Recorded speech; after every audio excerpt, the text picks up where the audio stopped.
Hello friends, എല്ലാവർക്കും സ്വാഗതം പുതിയ വീഡിയോയിലേക്ക്.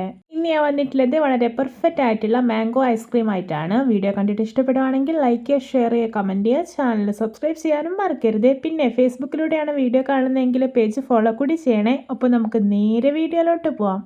ഐസ്ക്രീം ഉണ്ടാക്കാൻ വേണ്ടിയിട്ട് ഞാനിവിടെ നല്ല മധുരമുള്ള 2 മാംഗോ ആണ് എടുത്തിട്ടുള്ളത്.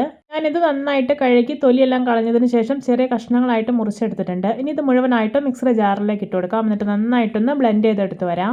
ഇപ്പോൾ ഇത് നല്ല പെർഫെക്റ്റ് ആയി തന്നെ ബ്ലെൻഡ് ചെയ്തെടുത്തിട്ടുണ്ട്. ഇനി ഇതൊരു ബൗളിലേക്ക് മാറ്റി കൊടുക്കാം. ഞാനിവിടെ ഒരു ബൗളിൽ 1/4 ഗ്ലാസ് പാൽ എടുത്തിട്ടുണ്ട്. ഇനി ഇതിലോട്ട് 2 ടീസ്പൂൺ കോൺഫ്ലവർ ഇട്ട് കൊടുക്കാം. എന്നിട്ട് ഒട്ടും കട്ടകളൊന്നും ഇല്ലാതെ ഒന്ന് മിക്സ് ചെയ്തിട്ട് മാറ്റി വയ്ക്കാം. ഞാനിവിടെ ഒരു പാൻ അടുപ്പത്ത് വെച്ചിട്ടുണ്ട്. അതിലോട്ട് 2.5 ഗ്ലാസ് പാൽ ഒഴിച്ചു കൊടുക്കാം. എന്നിട്ടൊന്ന് ഇളക്കി കൊടുക്കുകയാണ്. നന്നായിട്ട് തിളച്ച് വരട്ടെ. ഇപ്പോൾ ഇതാ പാല് നന്നായിട്ട് തിളച്ചൊന്ന് കുറുകി വന്നിട്ടുണ്ട്. ഇനി ഇതിലോട്ട് മിക്സ് ചെയ്ത് വെച്ചിരിക്കുന്ന കോൺഫ്ലവർ ചേർത്ത് കൊടുക്കാം. എന്നിട്ട് നല്ല പോലെ ഒന്ന് ഇളക്കി കൊടുക്കാം. അടിയിലൊന്നും പിടിക്കരുത്. ഇപ്പോൾ കണ്ട പാലിൽ കോൺഫ്ലവർ ഒക്കെ ഒന്ന് മിക്സ് ആയിട്ട് നല്ല പാകത്തിന് തന്നെ കുറുകി കിട്ടിയിട്ടുണ്ട്. ഇനി ഫ്ലെയിം ഓഫ് ആക്കാം. എന്നിട്ട് തണുക്കാൻ വേണ്ടി മാറ്റി വയ്ക്കാം. തണുത്തതിന് ശേഷം ഇതൊരു മിക്സിയുടെ വലിയ ജാറിലേക്ക് ഒഴിച്ചു കൊടുക്കാം. ഇനി ഇതിലോട്ട് നമ്മൾ അരച്ച് വെച്ചിരിക്കുന്ന മാംഗോ ഉണ്ടല്ലോ, അതുകൂടി ചേർത്ത് കൊടുക്കാം. ഇനി ഇതിലോട്ട് മധുരത്തിന് ആവശ്യമായിട്ടുള്ള ഒരു 8 ടേബിൾ സ്പൂൺ പഞ്ചസാര ചേർക്കുന്നുണ്ട്. ഇനി ഇതിലോട്ട് ചേർക്കാൻ പോകുന്നത് ഹോം മെയ്ഡ് കോക്കനട്ട് ഐസ്ക്രീം ആണ്. ഇതൊരു 8 ടേബിൾ സ്പൂണോളം ചേർക്കുന്നുണ്ട്. എന്നിട്ടൊന്ന് മിക്സ് ചെയ്തതിന് ശേഷം നന്നായിട്ടൊന്ന് ബ്ലെൻഡ് ചെയ്തെടുത്ത് വരാം.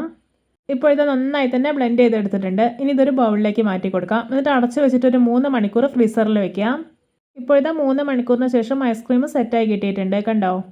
ഇനി ഇത് മുഴുവനായിട്ടും സ്കൂപ്പ് ചെയ്തെടുക്കാം. എന്നിട്ട് മിക്സർ ഒരു വലിയ ജാറിലേക്ക് ഇട്ട് കൊടുക്കാം. എന്നിട്ട് നന്നായിട്ട് ബ്ലെൻഡ് ചെയ്തെടുക്കാം. ഫ്രീസറിൽ നിന്ന് എടുത്ത് നല്ല തണുപ്പോടെ തന്നെ വേണം ബ്ലെൻഡ് ചെയ്തെടുക്കാനായിട്ട്.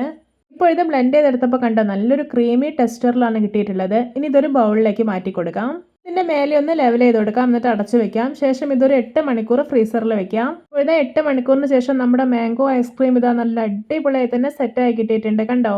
നിങ്ങൾക്കിത് കാണുമ്പോൾ തന്നെ കൊതി വരുന്നില്ലേ? കാണുന്ന പോലെ തന്നെയാണ് കഴിക്കാനും സൂപ്പർ ടേസ്റ്റിയാണ്.